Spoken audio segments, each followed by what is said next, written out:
Welcome to another exciting edition of Sports Pizza. My name is Edwin Onyepolis. I'm sure you had fun during the Easter break. What a better way to enjoy the Easter celebration than to indulge yourself in all of the sporting actions that we saw from the world of sport, from football down to tennis and of course the NBA. We have so much to unpack on the show today. From the home front, Rivers United were in action in the CAF Confederations Cup quarterfinals first leg, and in the world of tennis it is the world of Daniel Collins and Jannik Sinner. And what about European football? Yes, we're back to club football.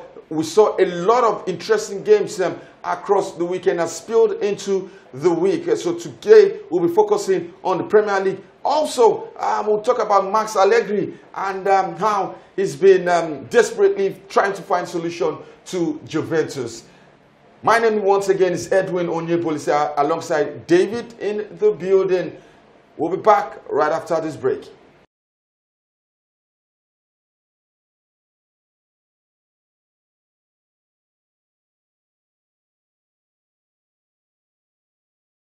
Welcome back. It is still Sports Pizza. My name is Edwin Onyepolis. If you're joining us for the very first time, alongside David. Welcome to the show, David. How are you doing? Yeah, pleasure to be here, Edwin. Well, coming off one of the most muted Easter celebrations I've had in a long while. But hey, we are thankful for life. We keep going. Yeah. All right.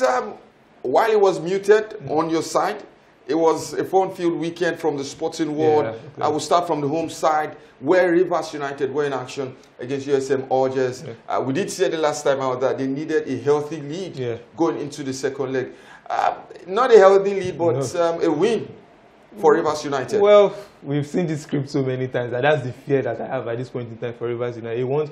The fact that on the balance of that game, they deserve to have a healthy advantage. They missed a couple of chances. They got an early goal and they could have built on it, but well, drama on ending. I don't have high hopes for them in the second leg because the fact that USM Algiers are the defending champions and they are a very strong team, so their hopes are still very faint.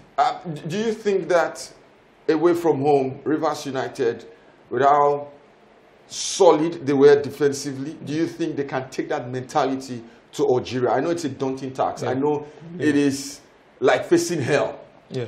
But do you think that for once, that mental side that has been lacking, we can see it come to the fore in the reverse fixture? Nah, there's no much premise to base it on. They were in the same group with Club Africain and they did not do enough in the away fixture. So I don't really have much hopes in them.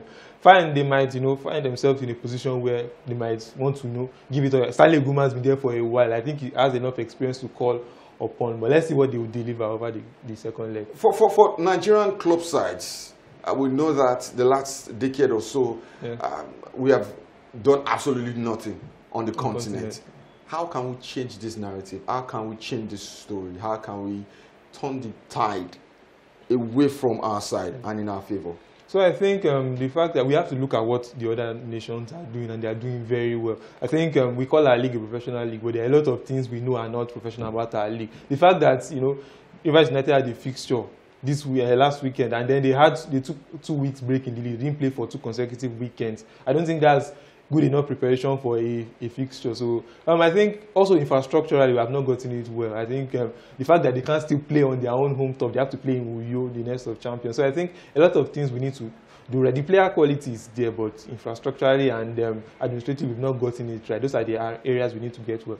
All right, away from Rivers United, still on the home front, the stories that the NFF are keeping tabs on the situation of Hervé Renard. His contract with the French women national team will come to an end during the summer. And for once, we have been linked with a coach that, when you look at his CV, it is something that gives you a bit of enthusiasm. Do you think that Hervé Renard, looking at the options that he has, would choose Nigeria? And why should he choose Nigeria? So I don't have much to say about Hervé Renard because I'm not in his mind. But I think the job of the Super Eagles at this time is a very exciting job for any manager, considering the fact that he's managing the national team, the women's national team of France, placing them on the same pedestal with the Super Eagles. I think Super Eagles is a bigger prospect. But when it comes to, the financial implications and everything, I don't think he will look at all those things and also factor it in. But in terms of what the job offers, the chance to build something strategic, I think it's something he will look forward to. Yeah. So I think we can look at every Renard joining Super Eagles. All right, before we leave the local scene, the Super Falcons will be in action against the Banyana of South Africa this weekend. It's the first leg qualifier for a place at the Paris 2024 football competition. That's the Olympics. Yeah. The South Africans are talking tough. Yeah. The Super Falcons are talking tough. Yeah. We have home advantage. The game will be played at the MKO Abiola Stadium in Abuja. We need a healthy lead. We know that at home the South Africans are almost unbeatable. Yeah. It means that the Super Falcons have to take their chances, have to score goals, and have to play with confidence. Absolutely. So I think the fact that a bulk of the players of the South African team play in the league, they've been in regular camping since February, middle of February, I think. And the fact that our players, most of them are still not going to arrive on time for the game. I think Asisat Jola is coming on a day or two before the game. So I think it's a big deal. We need to take advantage of our chances. Our players are in good form right over this course of this season. So I think confidence-wise, there is enough to draw on. But also the coaching situation is still a border. We don't know if it's Randy Waldrum or it's going to be Justin Madugu. So that dilemma is still there. But in terms of what they can actually offer, I think we might have enough. Though the South Africans have shown that they've gotten over the hurdle of the Super Falcons. Not much to fear. They've gotten the better of us, I think, over the last few encounters. But on the balance of play, we have what it takes to defeat them. All right, away from the local scene, let's head straight to the world of tennis. And it was the Miami Open's finals for the WTA and also for the ATP. For the ladies, they say ladies first if you're a gentleman. And Danielle Collins prevailed over fourth seed Elena Rybakina. It's her third WTA title, her first since 2021, and her first Masters 1000 title. Yeah, absolutely. So I think it's from the time she announced that she was going to be retiring at the end of this season, I think she has, trying to, win a big one for this, to end her career. And I think it's a good one to win on Miami, on home soil. I think it's a big one for her. And she did the best she could. She defeated some heavyweights on the way to the final, and then she got the very big trophy she has been looking for. And it's a good one for her, a way to sign.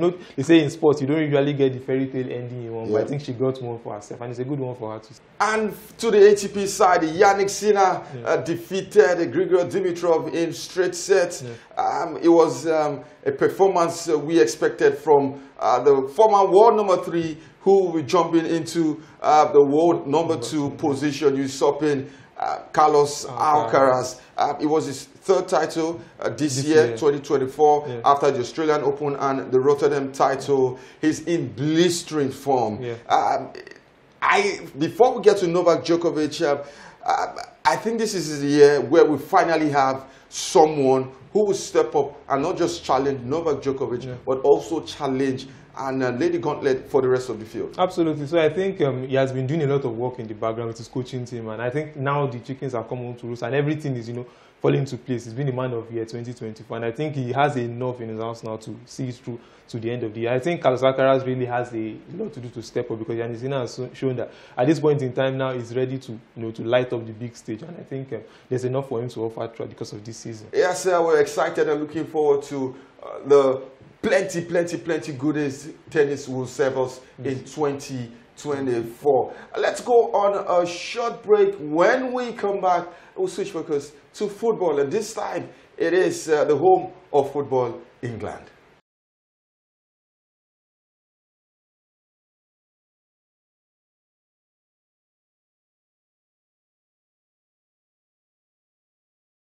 Welcome back. I hope you're having fun with us. It's still Sports Pizza, your favorite sports show. Remember to follow us on our social media platforms. The handles are showing currently on your screen. David, let's head to the home of football, England. I know a lot of people will debate about that, the authenticity about that, but we'll leave that for the historians. Let's focus on the Premier League title race. We saw Arsenal over the weekend go to the Etihad, and while it was a ball fest, they came out with flying colors in the sense that they kept a clean sheet. They kept 2 clean sheets against Manchester City in the league, and they became the 4th team to deny Pep from scoring home and away in a single season. Yeah. Do you think that finally Arsenal have passed the biggest test yet under Mikel Arteta? I really think so at this point in time. So they've taken, I like the fact that under Arteta, they've taken it milestone after milestone, game after test after test. So they've been growing, and we've seen performances like the one we saw yesterday, showing that they can go the dirty way, they can also go the clean way. The defensive masterclass, like I would like to call it, was on show. The fact that United City, in the two legs, Haaland had only about like 10 touches in that game all throughout the course of the 90 minutes. So I think Arteta has shown that there is something to work with, and there's growth, tremendous growth, and they are showing that they are here to stay, and they are here at the top table right now. For Manchester City, the struggles against the top sides is well documented. Yeah. And I don't know. Last season or previous seasons, when they get into this stage, we expect them to blow teams away. Maybe be it Liverpool, be it Manchester United, be it Arsenal, be it Spurs. City will always find a way, but they have a poor record against teams in the top 5. What could be the reason? So or reasons? Reasons. Okay. So the fact that we want to look at the fact they are human. The players are human beings. After the high of last season's treble achievement, I think it will be difficult to raise levels again to achieve what they achieved last season. So I is think motivation the problem? Yeah, I think motivation is a factor. Quite right. Then when you look at the fact that also injuries, Kevin De Bruyne was out for a major part of the season, and I think he's also reaching his last legs because he's 32 now, and I think also Haaland was injured for a major part of the season. So I think that's a factor. Then also the fact that the players themselves, you look at Ruben Dias, is not playing to his usual standards. John Stones has been in and out of the team this season. Even Ederson has not been up to his usual standards. So I think motivation, I think, is a major factor this season because the players are still there, but they are not just delivering to the levels we know they can deliver to. You talked about Kevin De Bruyne and his influence in big games this season have diminished. Could this be his last season with Manchester City? I think knowing Pep Guardiola for who he is, a man who is not afraid to change things when it is required, I think this might be his last season. And also, looking back at the Liverpool game, the fact that he took him off when he needed control, I think this City team is beginning to evolve beyond Kevin De Bruyne and what he can offer them. They need more in the midfield, and I think Kevin De Bruyne is probably on his last legs. All right, for Liverpool, let's throw them into the mix. There's Liverpool, there's Arsenal, there's Manchester City. We know that Liverpool can grind out a result. In fact, the game against Brighton was the 7th time they've come from behind to win. So we know that that mentality, that resilience is there. Could it be the character? Could it be the defining factor for Liverpool going on to win the Premier League? I really think it is. So the whole drama around Klopp's announcement has fed into the club the entire narrative of this season, and I think the players are actually raising their levels. You know, when you look at the performance against Brighton, at a point in time it looked like Brighton were about to take the game away from them, but they found new levels. You know, Mo Salah in that game had 13 shots, the most that the Liverpool players had in a Premier League game. So I think the big players are rising up to the occasion, and I think the other players are also joining on that wagon. So I think that might be enough to see them over the line. And I think considering the results, City and Arsenal over the weekend, I think Liverpool were the biggest winners, and I think they can build on from them. Because the fact that Liverpool are a team that they can go on a run of results, even though they're not playing where they can win 1-0, 2-1 like that, and with 9 games to go, I think they have enough in their tank. Let's leave the contenders or the challengers and talk about the pretenders. Chelsea. What is the problem with Chelsea? Is it a lack of quality or the lack of experience? Because in faces, you can see some of the good stuff that Pochettino has been able to bring to this Chelsea side.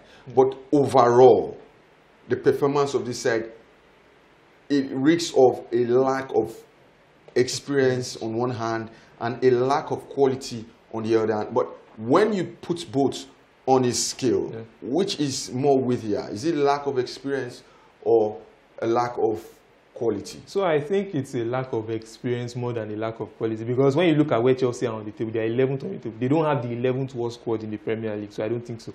I think it's the experience. They are not able to call on those experience in key games. The fact that against Burnley over the weekend, they were 2-1 up against 10 men, and then they capitulate and allow Burnley get back into the game. A more experienced side will be able to close out that game, especially at home at Stamford Bridge. So I think those are the moments that have defined Chelsea's season over. The quality is there, at least not to be 11th on the table. So I think it's the experience that is a major factor this season for them. All right, away from the English Premier League, let's touch on the Italian Serie A. At some point, Juventus were second and a couple of points behind Inter Milan. It was muted that we probably have a two-way fight for the Serie A title, but Juventus are struggling badly to keep their place in the top four. 1 win in 9, 1 clean sheet in that time frame. Allegri is struggling to keep Juventus afloat.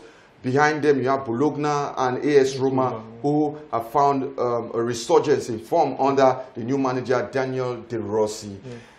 Should they pull the plug now, try and salvage what is left of the season? What is left is qualifying for the Champions League. They desperately need the money from the Champions League. So I think at this point, they've given Allegri over the course of the season to try and change results. There's been ups, there have been downs, but too many downs than even ups. So I think at this point in time, if they really want to get to the Champions, I think a change in management is what they need, at least to salvage what is left of this season. Because Allegri has shown that there's really not much in the tank left to coax out of the players. So I think a change in management is necessary. It's make or break points for Juventus, and Allegri has shown that there's not enough to go on this season. In the Spanish La Liga, as expected, Real Madrid dominant at home. They have their longest unbeaten run in the Spanish La Liga in a very, very long time. Barcelona are trying to make it an interesting and exciting La Liga title race, but at this point you have to concede victory to Real Madrid. All right, David, finally from the home front, we have Nigerian players abroad. Let's have your scorecard. Yeah, so over the course of the weekend, I think the women actually did themselves proud. I think Jennifer Echejini, one player who stood out by scoring her first career hat-trick for Juventus ladies in their victory over Fiorentina. I think it was a good performance for her. She just joined in January and she already has 8 goals this season, so I think it was a good one to see. Also, we have Chiamaka Nadozie, as usual. That lady can keep clean sheets to save lives, and I think she kept another clean, her 8 clean sheets of this season. A good performance. It's good because two Falcons players, on the back of good performances, going into the crucial qualifier for the Olympics over the course of this weekend. And also we have Terence Murphy. He was dropped from the last Super Eagles squad for the March international friendlies, but he scored his 50th goal in French Ligue 1. A good performance, even though his team lost, but he still continues to provide options for Super Eagles in attack, showing that he can be a reliable deputy for Victor Osimhen when he scored up. So I think those players were the ones that did some very fantastic performances over the course of the weekend. We've come to the end of another exciting edition of Sports Pizza. I'm sure you had fun with us. Remember to follow our social media handles. They are displayed on your screen right now. I will leave you with our video for the week. Until we come your way same time next week, it is adios from Edwin Onyebolise. Yeah, arrivederci guys. Have a great week.